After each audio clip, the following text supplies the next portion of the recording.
ليونيل ميسي إلى الدوري التركي وتحديدا إلى جلطة سراي في عقد يمتد لأربعة أشهر فقط، وذلك بسبب توقف الدوري في الولايات المتحدة الأمريكية بعد نهاية موسم ال MLS.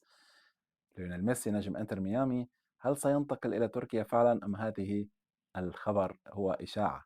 الأيام المقبلة ستثبت لنا مدى صحة هذا الخبر.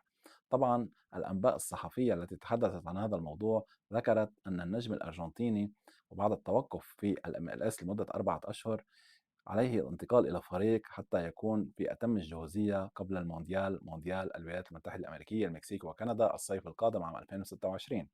لذلك من الممكن جدا أن نشاهد ليو بقميص نادي جالاتا سراي، وهو سيخوض بالطبع مباريات دوري الأبطال إضافة للدوري التركي وكأس تركيا. ميسي في تركيا، هذا الخبر هو قنبلة الموسم في حال حدث ذلك.